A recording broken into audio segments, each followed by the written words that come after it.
Bienvenue à IA19. Aujourd'hui, on explore comment l'IA œuvre pour le bien commun en protégeant à la fois la biodiversité et nos infrastructures essentielles. Nos invités de cette semaine nous montrent comment l'intelligence artificielle devient un allié précieux, que ce soit pour surveiller les océans ou garder nos maisons au chaud. Émilie Charry-Tissier, cofondatrice de Whale Seeker, explique comment l'IA permet de détecter les baleines afin de prévenir les collisions avec les navires et d'aider au recensement des populations pour la recherche biologique. Arnaud Zinflou, chercheur chez Hydro-Québec, explique comment l'IA inspecte le réseau souterrain pour prévenir les incidents. Cet épisode met en lumière une même technologie appliquée à deux contextes: la détection visuelle pour surveiller la faune marine et inspecter nos infrastructures. Bonne écoute!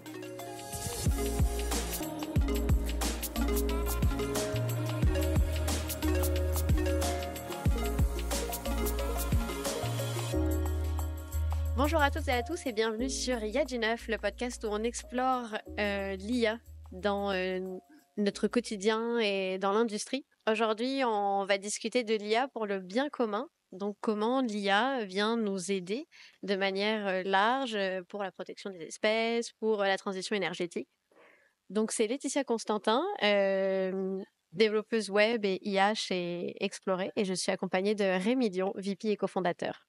C'est un plaisir de vous avoir au podcast aujourd'hui. Merci. Aujourd'hui, comme à chaque fois, on parle de l'impact de l'IA dans la société, en industrie. C'est une période de transition. Comment on fait pour garder un œil sur les différents espaces où l'IA va avoir une subtile ou très grande marque. Donc, j'ai bien hâte de déballer ça avec vous deux. Donc, on va commencer directement par les présentations. Émilie, alors ce qui est drôle, c'est que moi, j'avais découvert Whale Seeker en 2021, je pense, genre janvier 2021, donc ça remonte. Depuis, c'est passé plein de choses. On s'est croisés plusieurs fois sur ce genre d'événement, donc ça a un réel plaisir de t'avoir aujourd'hui avec nous. Moi aussi, Laetitia. Whale Seeker, à la base, c'est toujours le cas, c'était pour détecter les baleines, pour éviter les accidents avec les bateaux et recenser leur nombre pour des aspects biologiques. Comment est venue cette idée-là? Alors, cette idée est venue parce que j'ai épousé un biologiste marin. Et moi, je suis écologiste et j'adore vraiment l'aspect de déchiffrer des grosses bases de données, puis de comprendre les données plus complexes. Et donc, pendant mon congé maternité, j'ai eu l'opportunité de travailler avec mon mari, donc Bertrand Charry, pour mieux comprendre l'habitat critique des narvals dans un archipel de l'Arctique canadienne. Et puis, parmi cette zone, est-ce qu'il y avait des endroits qui méritaient plus de protection ou plus de surveillance? Et pour justement quantifier tout ça, il fallait passer à travers des images aériennes, donc des images prises d'un avion ou d'un drone, et puis de compter les narvals là-dedans. Donc, bon, tout le monde qui a vu Sauver Willy est capable de détecter une baleine si on voit la belle silhouette, ou on est capable de dire non, il n'y a rien dans l'eau, il n'y a pas d'animal, c'est juste de l'eau. Mais c'est vraiment toutes les nuances là-dedans. Et ce que j'ai vu à travers toutes ces images aériennes, c'est que la plupart des détections sont des nuances et que l'expertise sur le terrain de Bertrand était essentielle. Et donc, comment est-ce qu'on pouvait passer à travers ces images-là en gardant la même qualité de données? Mais sur une plus grande échelle, il fallait naturellement se fier à l'intelligence artificielle. Et j'ai vu qu'il n'y avait pas de solution comme ça qui existait, qui pouvait juste exister comme service pour tous les gens qui avaient besoin de ces données-là. Qui a besoin de ces données-là?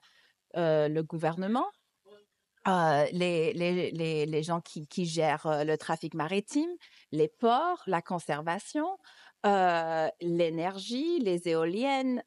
Donc, vraiment, il y a énormément de gens qui ont besoin de ces données-là, qui prennent des décisions sur l'économie bleue, qui ont des millions ou même des milliards de dollars.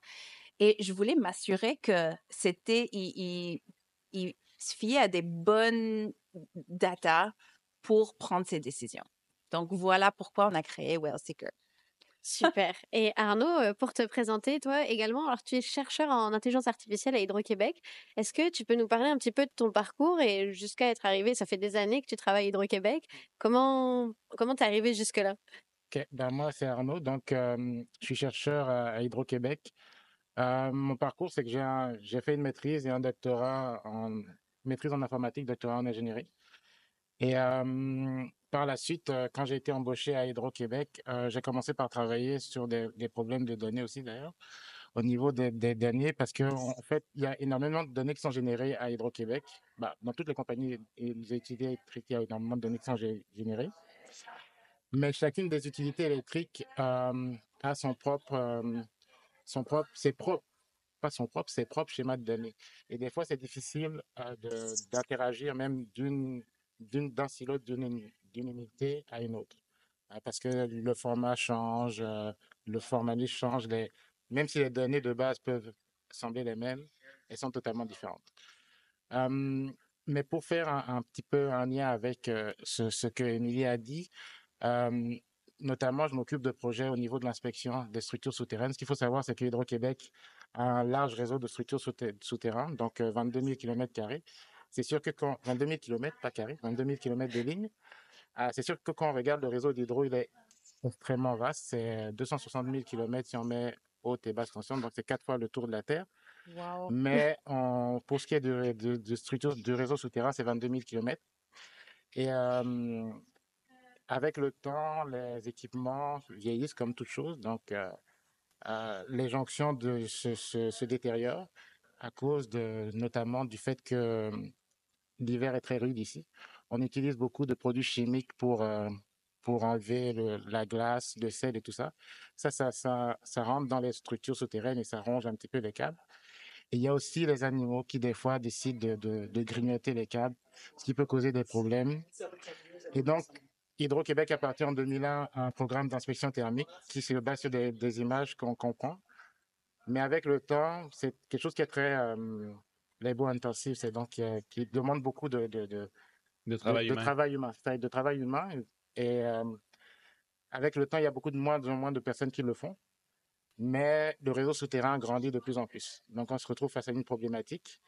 Et là, on s'est rendu compte aussi que la qualité des images, au fil du temps, se dégradait un petit peu. Donc, comment faire pour maintenir la qualité des images et maintenir aussi la qualité des inspections pour faire les remplacements juste à temps et éviter des problématiques. Donc, c'est un petit peu ça Super. qui a fait le démarrage de ce projet. Ok. Là, on se retrouve sur le même sujet aussi parce que pour les observateurs de mammifères marins, on manque de personnes qualifiées Ouais, autour du monde aussi. Et avec l'économie bleue qui est en croissance incroyable, on a besoin de plus de données, mais il y a moins de personnes qualifiées exactement. pour faire ça. Donc, ouais, on se retrouve là-dessus qu'on a besoin de se fier à l'intelligence artificielle pour avoir des bonnes données à une grande échelle. Exactement, l'intelligence artificielle vient aider pour ça. Et ce qui est intéressant aussi, c'est que, parce que souvent, quand on parle d'intelligence artificielle, des fois, les gens ont peur aussi de perdre leur emploi. Oui. Mais en fait, on se rend compte que oui, ils ont des raisons d'avoir peur de perdre leur emploi, peut-être. Mais en même temps, souvent, ça va permettre de dégager pour faire d'autres choses. Euh, donc, la spécialité qu'ils ont ne va pas être perdue, au contraire, elle va plutôt être bonifiée pour permettre de faire les choses. Je vais pas dire mieux parce qu'ils faisaient quand même très bien leur travail, mais de faire peut-être plus. Oui, nous aussi, c'est la même chose. C'est de pas de remplacer Exactement, les humains, mais c'est de aller chercher juste leur expertise aussi pour exactement, pas que eux ils ont à faire du travail monotone exactement, qui ne mérite pas leur intelligence en réalité. exactement. Oui, C'est vraiment ça, c'est d'aller oui, chercher leur expertise pour leur permettre justement de la bonifier, de la mettre à profit pour le bien-être de tous, en fait. tout à fait. Je suis curieux, là on parle de main-d'œuvre qualifiée. Dans le domaine de Wellseeker, on cherche, je vais être naïf, on cherche à reconnaître des baleines, ça doit pas être bien compliqué. Dans le domaine de Hydro-Québec, qu'est-ce qu'on cherche à reconnaître? C'est de la OK. corrosion? Non, en fait, il y a plusieurs choses. Il y a les défauts électriques, et ça, c'est vraiment une spécialité, c'est des thermographes. Donc, c'est des gens qui vont chercher à partir d'images thermographiques, à reconnaître les différents types d'échauffements. Donc, il y a des échauffements qui sont résistifs et des échauffements diélectriques. Et les échauffements diélectriques peuvent entraîner des problématiques qui sont quand même assez importantes parce que lorsque la petite membrane de la jonction se détériore, il faut dire qu'il y a quand même des, du- des hautes tensions qui passent à l'intérieur des câbles. Donc ça crée des arcs électriques. Et les arcs électriques, quand il y a un travailleur qui rentre dedans, ça peut causer des électrocutions, ça peut causer des brûlures. Et dans le pire des cas, en fait, vu que c'est fermé, c'est dans le réseau souterrain, là, le socle est quand même fermé hermétiquement. Il peut y avoir du gaz qui s'accumule. Donc, au fur et à mesure, à un moment donné que le gaz s'accumule, s'il y a un arc électrique qui se crée, dans le pire des cas, c'est une explosion. Et une explosion, ça peut faire monter le couvercle du puits d'homme jusqu'à 15 mètres de hauteur. Et ce qu'il faut savoir, c'est que ce couvercle, il pèse à peu près 200, 220 livres. Donc, monter à 15 mètres de hauteur et retomber sur la population, ça peut être dangereux. Et ça n'a l'air de rien, mais il y a des statistiques qui ont été faites en Amérique du Nord, des, des accidents de ce type.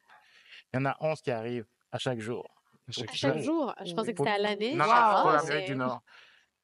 On est assez épargné ici, mais c'est quand même une problématique qu'il faut faire. C'est pour ça aussi qu'on fait les inspections. C'est pas juste pour la sécurité des travailleurs. Évidemment, il y a la sécurité des travailleurs, mais c'est aussi la sécurité du public. Donc, c'est ce genre de problématique. Wow. Mais tu as raison de mentionner aussi, au-delà des défauts électriques, il y a les défauts civils, donc tout ce qui sont la corrosion, les fissures, des laminations. Ça aussi, c'est des choses que, en faisant l'inspection, on peut regarder, mais cette fois-ci, pas avec des caméras thermiques, mais avec des caméras 360. Mhm. Dans le cas de Well Seeker, l'expertise demandée pour, euh, pour faire l'inspection. Pour annoter les images d'entraînement et de vérifier les bonnes images sont des biologistes marins, mais qui ont de l'expérience sur le terrain. Donc, c'est rien qui remplace l'expérience humaine, mais on a besoin de se fier à l'intelligence artificielle pour qu'on puisse faire plus vite, pour qu'on puisse aussi assurer que la qualité est bonne, qu'il y a une standardisation aussi pour qu'on puisse comparer les données d'une année à une autre, d'un jour à un autre. Donc, il y a plein de cas différents où, ouais. Je me rappelle avoir vu une image de Well Seeker, je me rappelle plus l'événement, mais on voyait une image satellite, et puis la question c'était, voyez-vous la baleine? Il me semble que c'était une Oui, baleine. oui, oui, oui. Et puis, moi, je me dis, ça devrait être évident. Une baleine, c'est gros. Si c'est dans l'océan, ça devrait être évident. Ben, il y a différents enjeux. Pixelisation peut-être, mais c'était pas ça. Le coup de génie, ici, c'était, on voyait plein d'icebergs. Oui. C'était un casse-tête ahurissant. C'était un Où est Charlie? Puis c'est là que je me suis dit, mais moi, j'y arrivais pas. J'arrivais pas à voir, elle est où la baleine? Et ça, c'est une image. Imagine 150 000, 100 000 images. Là, on devient aveugle. Ouais, absolument. On réalise très vite pourquoi on a besoin d'autres outils que juste les yeux humains. Et ça, et quand c'est des images satellites ou des images de drone, comment vous faites si la météo est différente, un nuage bas, brouillard? Est-ce que... On peut pas utiliser les images. Ouais, c'est... Vous avez des alternatives? Non, donc nous, c'est vraiment, on veut démocratiser l'accès à ces outils-là. Donc, on utilise juste les photos réguliers, puis des images satellitaires que n'importe qui peut acheter ou utiliser. Mais on a les mêmes limitations que les personnes, les observateurs de mammifères marins humaines. Donc, on utilise, oui, aussi des images thermiques pour qu'on puisse voir la nuit un peu mieux et puis un peu plus à travers le brouillard. Mais c'est pas, pour le moment, c'est vraiment de faire le travail comme un humain le fait, mais à une plus grande échelle et mieux. Donc, oui, il y a des outils, mais qui, du coup, d'autres senseurs qui coûtent très cher et qui sont pas, qu'on n'a pas accès, tout le monde n'a pas accès à ces outils-là non plus. Donc, on avait un choix à faire dans notre compagnie. Est-ce qu'on veut développer des choses qu'on peut mettre au service de tous les acteurs qui en ont besoin? Ou est-ce qu'on développe des solutions juste pour le militaire, des grosses compagnies énergétiques? Donc, en réalité, on fait les deux. mais ce qui est vraiment important pour nous, c'est de créer des solutions où tout le monde peut l'utiliser. Est-ce que, Arnaud, tu nous disais en off que vous aviez également un autre projet qui utilise la vision par ordinateur pour tout ce qui est végétation. Est-ce que tu peux nous en parler un petit peu plus? Oui, celui-là n'est pas encore en déploiement. C'est vraiment regarder à partir. En fait, il y a deux volets. C'est à partir de lidar terrestre, donc d'essayer de regarder comment est-ce que la végétation peut affecter les lignes aériennes. Donc, pour planifier les campagnes d'élagage, grosso modo. Donc, ça, c'est un projet qui est en développement au centre de recherche par une autre équipe. Euh, et il y a aussi le volet de regarder à partir, ils ont aussi un volet pour regarder à partir des images satellites, satellites ou Comment? aériennes, à partir d'images satellites ou aériennes, OK. aussi comment évolue la végétation, toujours dans le même objectif. Parce que faire des campagnes LIDAR, ça peut être se révéler très très coûteux, surtout vu la taille du réseau. Donc ce serait de combiner différentes approches pour regarder. Mais ça, c'est un projet qui est encore en phase de développement pour le moment, qui n'est pas encore déployé. Ça s'en vient sous peu quand même. On espère, oui. On espère, oui. Et Émilie, il y a quelques années, vous étiez exclusivement focalisée sur les baleines et ces mammifères-là. Aujourd'hui, vous êtes un peu plus diversifiée sur d'autres Oui, espèces animales. absolument. Donc, oui, tous les cétacés. Vraiment, c'est la méso et mégafaune marine. Donc, je veux dire des animaux qu'on peut voir dans l'eau. Donc, on a détecté des phoques sur la glace, euh, sur la terre, puis aussi dans l'eau. Des ours polaires aussi sont considérés comme des mammifères marins. Donc, on a un projet avec le Pêcher Océan canadien. On a même fait un projet dans l'Antarctique pour détecter les pingouins et les nids de pingouins. Donc, c'était pas des pingouins dans l'eau, mais c'était sur la banquise et puis aussi sur la terre. Donc, Huh. vraiment, on est focalisé sur les animaux marins. Est-ce que il y a besoin de réentraîner les modèles que vous aviez à la base pour les baleines ou comment Oui, c'est un autre absolument. développement? Pour ajouter des espèces en plus, il nous faut des bases d'entraînement, des exemples de ces espèces-là. Et puis après, on peut les intégrer assez facilement, mais c'est sûr qu'on peut pas commencer de nulle part. Oui, ça marche pas comme ça du jour au lendemain. Non. Je change d'espèce à analyser, il n'y a pas de problème. Est-ce que, Oui. parce que là, c'est beaucoup des images qui sont, c'est des étendues énormes, les glaciers, l'eau. Est-ce que si jamais on se dit, ah, demain, on voudrait regarder et compter des espèces en Amazonie, par exemple, des oiseaux bien particuliers qu'on trouve plus difficilement, est-ce que c'est quelque chose qui pourrait, à force de réentraînement, marcher?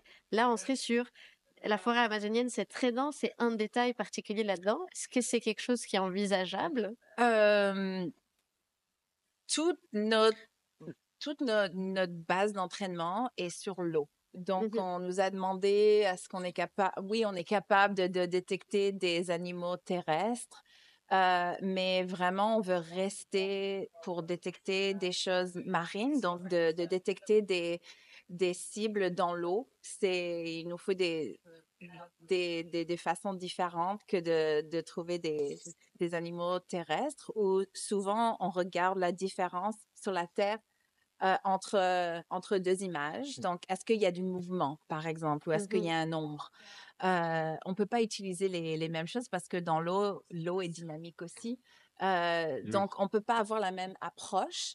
Et quand j'ai commencé Whale Seeker, je me suis dit, oh tiens, il y a tellement de IA qui existent déjà pour trouver des cibles dans l'eau, comme c'est un bateau de pêche qui est perdu ou quelqu'un qui est passé à bord.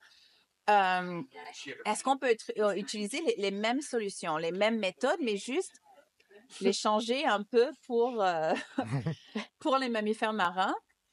Et en réalité, non, on peut pas. Il fallait qu'on commence tout de zéro parce que eux, ils cherchaient. Ah, Vous merci. voudrez ambiance, on est à Montréal. On est à Montréal, exactement.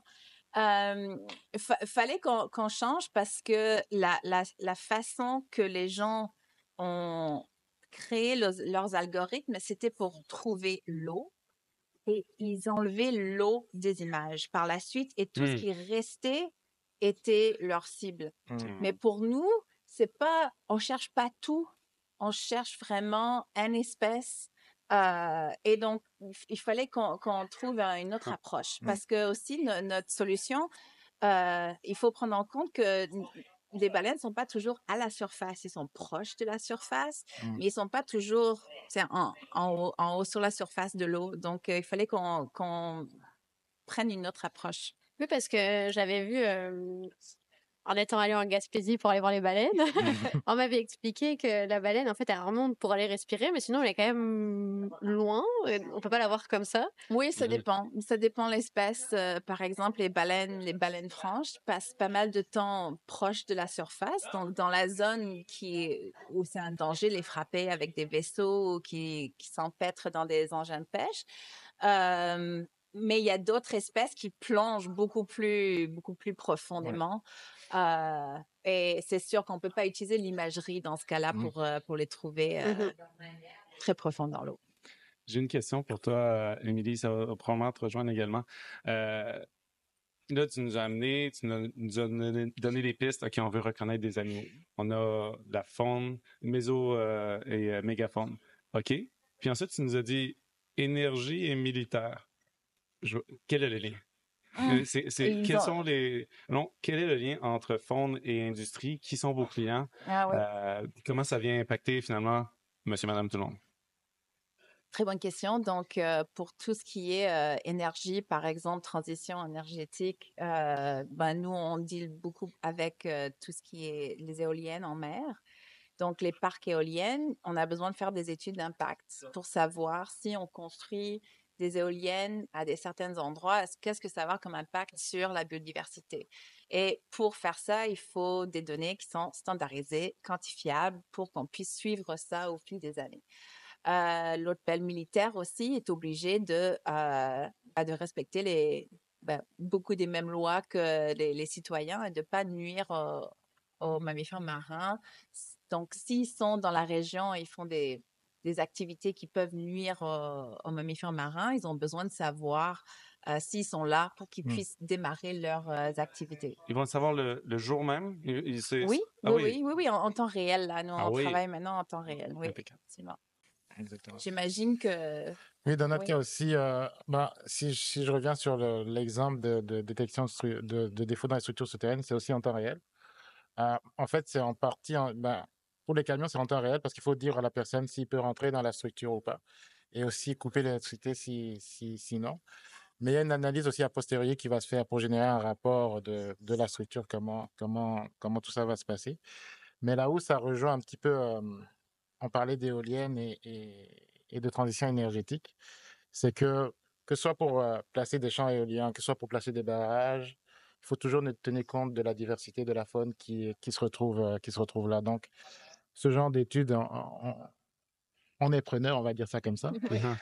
Donc, il y a un lien il y a des synergies. Il y a forcément des synergies. C'est sûr que dans notre cas, c'est pas vraiment en haute mer, mais par exemple, si on veut installer un nouveau barrage, il faut tenir compte de l'effet que ça va avoir sur la diversité de la faune autour de ce barrage. Là où on veut placer des éoliennes aussi, un exemple simple, c'est que là où tu vas placer tes éoliennes, si tu as beaucoup d'oiseaux qui vont passer par là, il ne faudrait pas qu'ils se fassent dans les trajectoires migratoires. Trajectoires migratoires, exactement. Donc, tenir compte de la biodiversité est important lorsqu'on veut installer de nouvelles sources d'énergie renouvelable, par exemple. Ça me fait penser. Je m'étais intéressé à l'impact de l'IA dans le domaine de l'aménagement forestier. Au Québec, on a un immense inventaire forestier. Et l'un des enjeux, justement, c'est celui qu'on vient de mentionner. Si on veut extraire du bois de la forêt boréale, on peut pas le faire si, dans un certain rayon autour, il y a certains animaux. Je me rappelle pas lesquels, entre autres les orignaux. S'ils sont à moins de quelques kilomètres, il faut arrêter les opérations à cause du bruit. Il faut attendre qu'ils passent. Donc, il y a l'enjeu de les détecter, mais il y a aussi l'enjeu de prédire, il y a un troupeau qui s'en vient, fait qu'on va aller ailleurs pour pas être dans le même territoire. Exactement. Donc là justement, de voir de prédire la trajectoire des troupeaux est important. De savoir quelles sont les espèces qui se retrouvent dans l'environnement est important aussi. Donc, pour tout ça, l'IA peut aider. C'est pas forcément la seule technique, mais l'IA peut aider pour ça. Et je pense que dans l'avenir, elle va de plus en plus être utile, à la fois au niveau visuel, comme ce dont on est en train de parler, mais d'autres techniques aussi, probablement. Ça prend de l'équipement particulier. On a parlé d'images satellites. Est-ce qu'il y a des choses que monsieur, madame, tout le monde peux utiliser, plutôt, tu disais, Émilie, c'est des images que tout le monde peut acheter, mais Oui, je sais pas où j'irais pour acheter ces images. mais n'importe qui peut acheter un drone. Oui. Donc, OK, on donc peut avoir diffuser des images également des images de aériennes. drone. Oui, oui, oui, Ah oui. absolument, Ouais. absolument. Donc, C'est ça. et la solution qu'on développe en ce moment s'appelle Mobius Observer et c'est pour détecter les mammifères marins en temps réel pour les observateurs de mammifères marins sur le terrain. Mhm. Donc eux, ils achètent n'importe quel drone. Ça peut être, on parle de gros drones avec le gouvernement, mais ça peut être des drones que monsieur, madame, tout le monde peut acheter. Aussi, Ouais. ce qui compte, c'est la qualité de l'image. Mm. Ouais. Puis avec les drones, maintenant, on peut vraiment avoir des images 4K et même Retina Display Oui, assez aisément. tout à fait. Est-ce que ça a un enjeu au niveau de la qualité? Oui, on a besoin d'une Ouais. certaine qualité pour que il y a nos modèles qui marchent là-dessus. C'est ça, la taille de chaque pixel sur la surface de l'eau, il faut qu'il y ait une certaine qualité. Mais au-delà, tout dépend aussi des problématiques, des questions sur lesquelles on veut répondre avec les analyses d'images. Mhm. Est-ce que, Arnaud, on est en temps un peu plus limité, donc là, je surveille. Mhm. J'aimerais juste parler un peu des défis que vous avez et je me demandais, Hydro-Québec, est-ce qu'il y a des défis, toi, dans les projets sur lesquels tu travailles aujourd'hui, que tu vois, que tu dis, là, si c'était pas Hydro-Québec, on aurait été embêtés, mais ça passe mieux, ou alors, même si c'est Hydro-Québec, qui a une énorme structure, qui a beaucoup de moyens, de se dire, là, il y a quand même des limites et ça, c'est un défi. Je te dirais en fait, pour répondre à ta question, c'est que oui, en effet, le fait que Hydro-Québec soit une grosse structure, ça peut aider dans un certain sens. Mais c'est aussi un frein dans d'autres parce que euh, pour faire entrer les nouvelles technologies comme l'IA, tu peux avoir une certaine résistance au changement. Et puis, nous sommes dans un environnement qui est extrêmement régulé. Donc, l'explicabilité des méthodes est très importante parce que tu vas travailler avec des ingénieurs. Tu ne peux pas arriver pour dire, ben, ça marche à 90%, mais je ne sais pas trop pourquoi ça marche. Ça va pas aller parce que quand ils vont devoir justifier ça, eux, quand ils signent, ils ont besoin d'être sûrs. Donc, ça, c'est le fait que ce soit un environnement très régulé, ça amène certains défis, de très, très gros défis. Euh, L'autre chose aussi, c'est que le fait qu'on soit Hydro-Québec, on a quand même une certaine image à maintenir.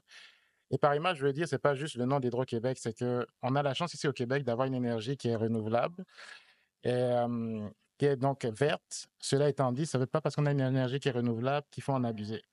Donc, lorsqu'on veut mettre des nouveaux produits, des nouveaux algorithmes, des nouvelles méthodes d'intelligence artificielle, il faut quand même s'assurer que, je ne vais pas dire qu'elles sont vertes, mais d'avoir limité la quantité d'énergie qui a été faite. Ça, c'est quand même très important pour Hydro-Québec. Autrement dit, de montrer l'exemple, d'être Mmh. responsable dans la manière dont on utilise l'énergie.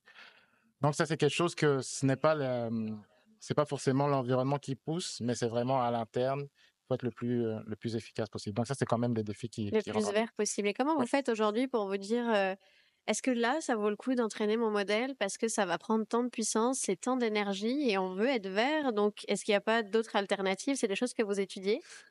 C'est ça qu'on regarde aussi, c'est qu'en fait, on voit l'intelligence artificielle comme un outil, parce que c'est pas forcément le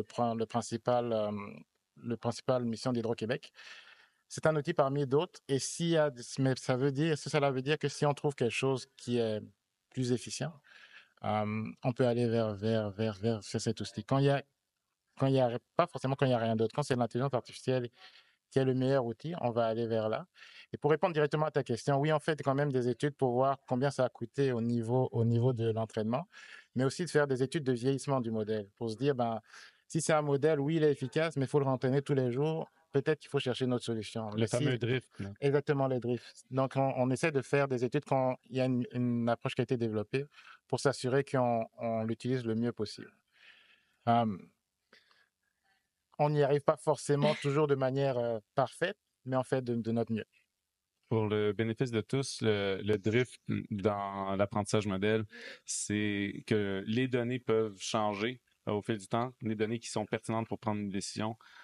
Il existe différents types de drift. Dans ce cas-ci, Ouais. on veut s'assurer que le modèle demeure fiable. Demeure J'imagine fiable. qu'il y a des enjeux similaires aussi. Oui, ouais, absolument, absolument. Mais et il y a une problématique que Well Seeker a. Je me demande, Arnaud aussi, c'est la même chose, peut-être dans les équipes de Hydro-Québec, mais aussi au peuple ou avec vos collaborateurs, c'est l'éducation. C'est que les gens pensent que l'intelligence artificielle, c'est la baguette magique.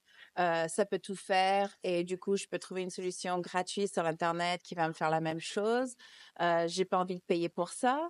Ou c'est l'inverse, c'est Robocop. Ça va prendre mon travail, ça va prendre mon identité, ça va ruiner ma vie. Et pour nous, c'est beaucoup d'expliquer qu'est-ce que l'intelligence artificielle peut faire, dans quelle solution est-ce qu'il faut l'utiliser ou est-ce qu'il y a d'autres solutions, Ouais. comme tu disais. On n'a pas besoin de jeter l'intelligence artificielle sur tous les Exactement. problèmes. Donc, pour nous, c'est vraiment de parler avec nos clients, avec nos collaborateurs, de dire, est-ce que c'est la bonne solution pour vous ou est-ce que vous pouvez faire ça autrement? Ouais. Oui, on vit la même chose et en effet, il y a beaucoup de communication qu'il faut faire, beaucoup d'éducation. Et donc oui, donc c'est ça, c'est surtout qu'Hydro-Québec est quand même une grosse boîte avec différentes expertises, différents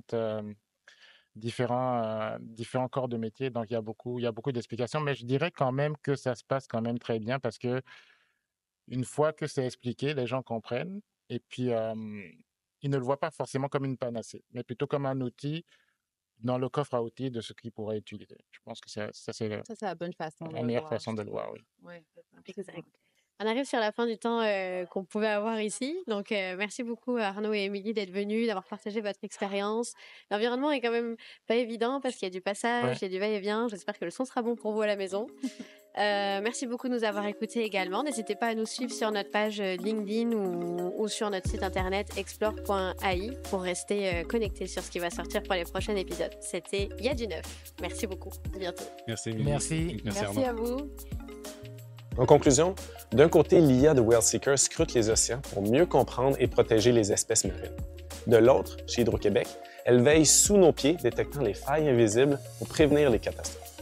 Deux applications très différentes, mais un même objectif: utiliser l'IA pour un avenir plus sûr et plus durable.